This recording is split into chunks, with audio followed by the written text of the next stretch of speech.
Hey guys, Matt with CJ Off-Road here. Now on the table, I've got ARB's brand new Bondi front bumper for the 2020 and newer Jeep Gladiator, as well as the 2018 and newer JL Wrangler. Now I chose the ARB Bondi bumper because I love the full width and I love the fact that it matches right up with the Rubicon fender flares. Now on my personal Gladiator, I'm going for the overland style as well as capabilities, so a full width bumper will add me plenty of protection and still not limit any of the articulation on my wheels when I'm talking about the front end. Now, this bumper is extremely durable. It weighs a decent amount, however, it packs in a ton of features. You can add on a winch onto the inside that'll keep it low and nice and tucked down below, so you don't block all that flow into your rad and help your cooling of your Jeep. It also features a durable thick skid plate right here at the bottom, all your winch provisions, as well as the acceptance of factory OE halogen lights, as well as the OE fog lights right here into the bumper. Now what I also love is this giant tube up here. I did run the ARB stubby front bumper on my JL Hemi build, and I love the look of that as well as how nice and tucked it kept it because I was rock crawling. With this one I'm overlanding, so this is the perfect choice for me. Now when I bought my Gladiator, it came with a factory plastic front bumper because I knew that I would be upgrading it into something steel. This is a great option if you do have that factory plastic bumper and you're looking for something a lot more beefy and going to give you the ability to mount a winch, mount your lights, and still keep your factory fog lights. Now with that being said, we are going to go ahead and pull off the front bumper and skid plate on my JT Gladiator and go ahead and get this brand new ARB full width Bondi bumper installed. That's enough talking here on the table. Let's get that bumper ripped off because we don't like plastic on our Jeeps here, and throw on this brand new ARB bumper.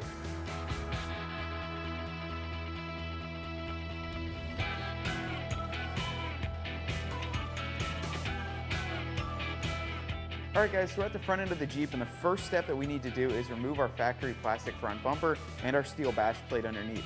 Now what we're going to do is first remove this little trim panel piece here by using a flathead screwdriver and popping that up. And then we can go behind there, use 19mm sockets, and remove the 4 bolts on either side of the frame horns. After that, we do have to remove the bash plate, and we can get this whole thing set aside. And then what we're actually going to do is have to pull it apart a little bit to get into there and get all the wiring out for the fog lights. So we'll go and do that once we have it off. So you can go ahead and just pull the inside of that piece up and then go to the bottom of it and pull the push pin right out. Now you're going to have 2 of these, 1 on each side. So just go ahead and remove both of those. They're really simple and we won't be needing them, but if you guys do decide to sell your front bumpers, definitely keep these and give them with it. Now also with those, you will have 1, 2, 3, 4, 5, 6 right here along the backside, and you'll have to pull those off as well. Honestly, I forgot about those and that they held it on. It's been a while since we swapped the front bumper, so we're just gonna go down right through the line here and pop these out. You can use a trim panel removal tool.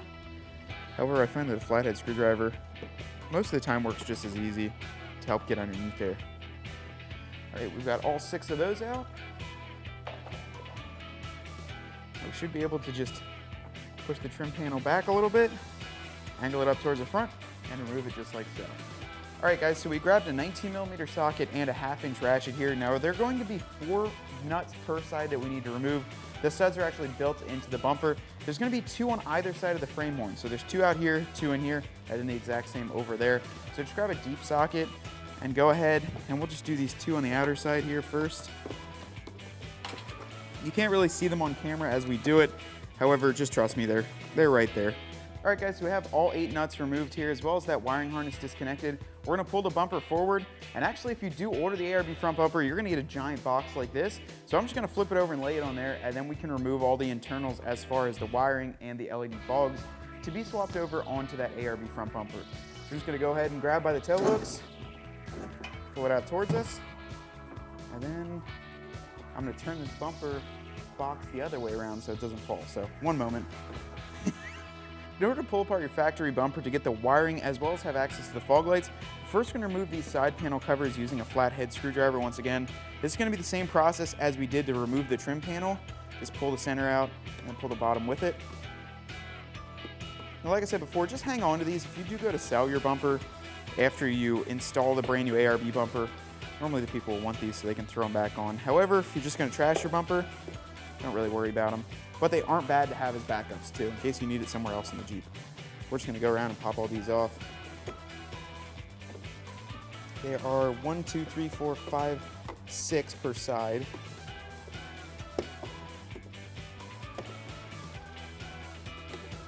And once you have that off, and remove the plate, exposing the LED fog light, as well as some of the wiring. We will have to remove this steel reinforced backing plate to the bumper in order to get all the wiring out. In order to get this metal reinforced backing plate off, what we're gonna do is use a 1/2-inch socket and remove, there are a total of 8 just nuts hanging on the back here. Now we're gonna go down through, remove all those. We've already disconnected, or we will disconnect this fog light just by depressing on the brown tab and setting that out of the way. Now we can go ahead and just pull all these nuts off. Now they're honestly not on that tight, so you don't really need this. It's just to make it a little quicker for us.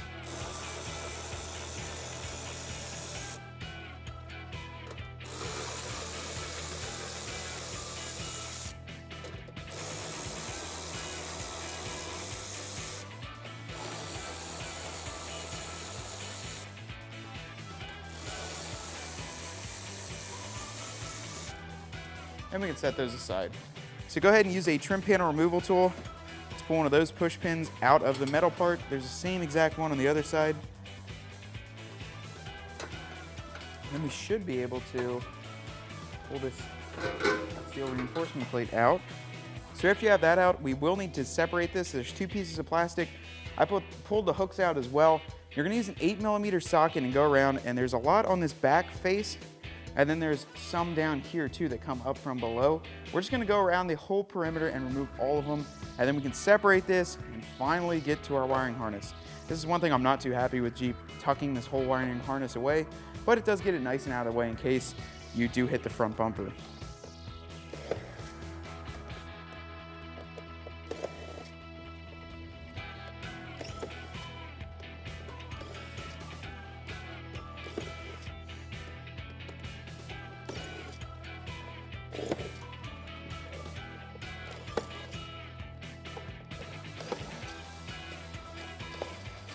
And this is how many you should have once you pull them all out. Now we should be able to pull the 2 pieces apart, finally revealing our harness.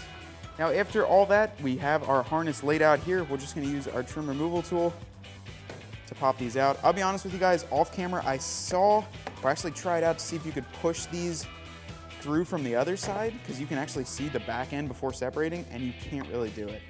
So take a little bit of time extra and do it nice. I sometimes like to take it a little bit quicker, but this is the right way to do it. That way you have everything pulled out and it's not damaged and not scrapped up and cut up to do so. All that work to get this harness out. However, it's gonna be worth it to have those factory LED fogs in our ARB bumper, and everything's plug and play. So definitely worth the time, so just take your time and get it done. In order to remove the steel batch plate below, there are 4 bolts, 2 on each side of the frame horn, just the same as basically the nuts you pulled off, and then 2 1/2-inch bolts, 1 on each side that hold this on. So go ahead and grab a 16mm socket and go ahead and pull those off on each side, and then we can remove it from down below. Actually, there's another 1/2-inch bolt, so there's gonna be 2 1/2-inch bolts on either side on the bottom. Get all that pulled off, and then we can get started installing our new bumper. So now that we have our steel batch plate all removed, the next step, if you are installing a winch, and even if you're not, you should probably put this in a while just in case you do, is going to be your winch cradle. Now we also loosened up the 2 bolts and removed the brackets on the inside of the frame rail. They're just 2 16mm bolts.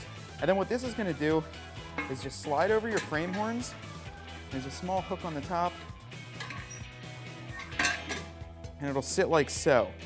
Now basically then what you're going to do is grab those 2 brackets and we'll put them in between here and reinstall both of those bolts. Now we'll get it all nice and centered and have all these bolts aligned here, get our winch installed, and then we can put the actual bumper shell over this. To make it nice and easy, I actually really like this design, and it's a really nicely gusseted plate underneath here. I'll pull it up and show you. You can see all underneath there is gusseted, nicely welded and powder coated, so I do like the 2-piece design here.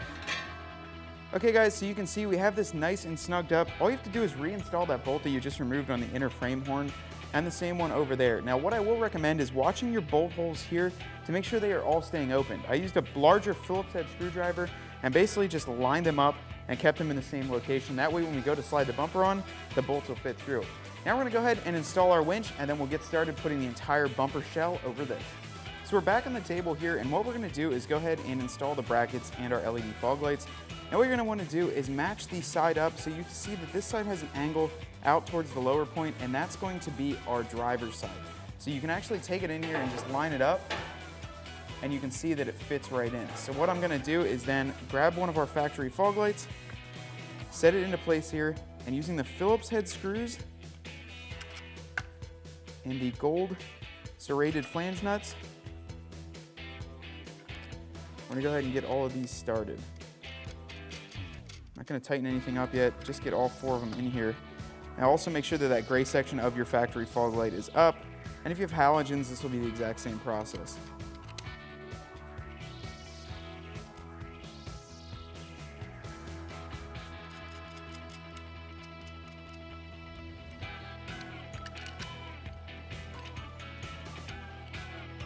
Then once we have these just kind of snugged up, so it's not really moving around, I'm gonna do it by hand. I'm gonna set it into place and see how it's looking top to bottom. It actually looks pretty good with it adjusted all the way down.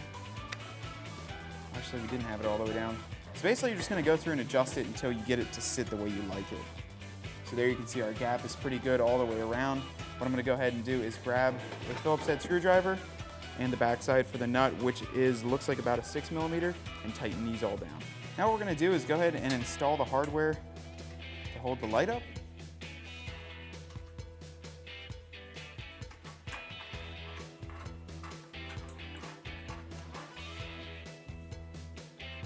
That's snugged up, nice and tight.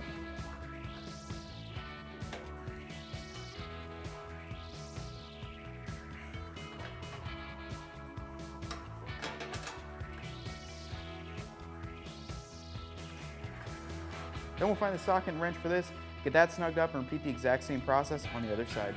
Okay guys, the next thing we did is flip the bumper over and laid it in front of the Jeep. And as you can see, we do have this plate back here, and we put in one of the square nuts into the square slotted hole on either side. And we're gonna use an Allen key, set our hooks in, like so, line them up with the holes, and then you can actually take your Allen key and just thread it to get it started.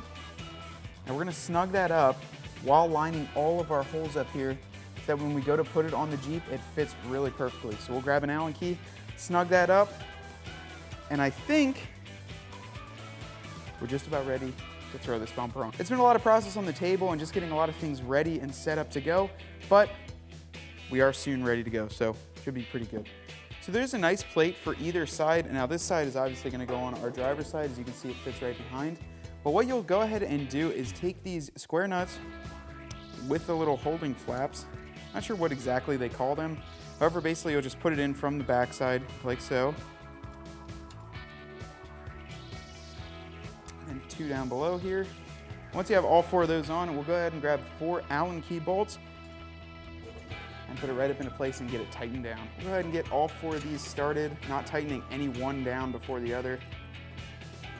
That way, you can make sure that they will all go in nice and snugly. So we've got our wiring harness reinstalled and everything ready to go. We ran our winch cable through the fairlead there on the ground, and then Brandon's gonna help me pick it up and put this on here. Now we do have 2 bolts ready to go through these 2 holes and into that so we can hold it up. We're just gonna go ahead and see if we can get it done.